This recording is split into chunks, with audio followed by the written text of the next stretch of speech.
फिर बोला, काफिला अभी तक नहीं आया।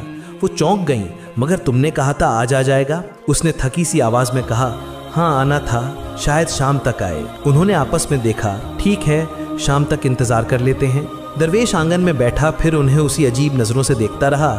एक लड़की ने दूसरी से फुसफुसाकर कहा, इसकी निगाहें मुझे ठीक नहीं लगती। दूसरी ने सिर हिलाया, हाँ हमें जल्दी निकल जाना चाहिए, ये जवान लड़कियां हैं, इसके दिल में क्या चल रहा है कौन जाने।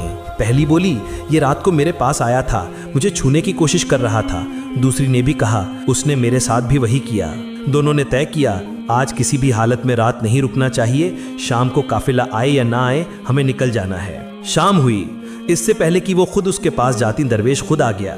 मुझे लगता है काफिला अब सुबह तक आएगा, उनके पास सामान बहुत होता है, धीरे धीरे चलते हैं, आज की रात और रुक जाओ। लड़कियां अब झल्ला गईं, हम अब और नहीं रुक सकते, चाहे काफिला आए या ना आए हम अभी निकल रही हैं, हमें मत रोको। दरवेश और करीब आया, थोड़ी देर में रात हो जाएगी, ये वीराना है, यहाँ जानवर भी घूमते हैं, नुकसान पहुंचा तो।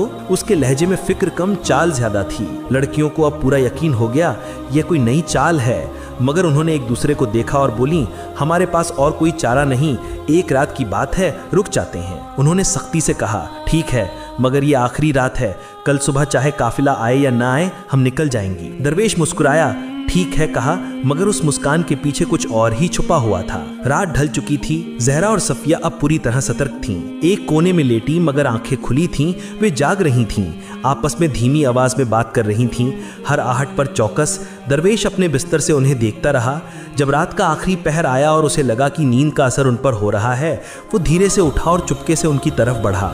वो उनके पास कुछ देर खड़ा रहा, मानो उनके हाव भाव पड़ रहा हो।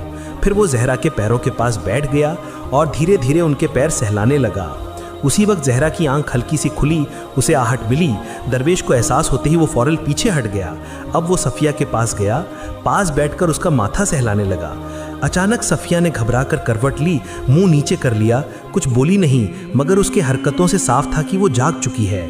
दरवेश चुपचाप उठा और अपने बिस्तर पर लौट गया।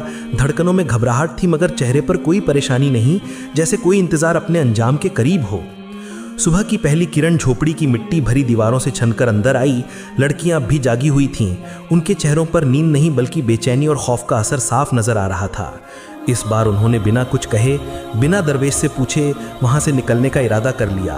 वो उठी, अपना सामान समेटे, एक दूसरे की तरफ देखा और झोपड़ी के मुंह की ओर बढ़ी।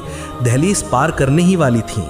लड़कियां जैसे ही झोपड़ी से बाहर निकलने लगीं, अचानक उनकी निगाहें कोने में बैठे शख्स पर पड़ी।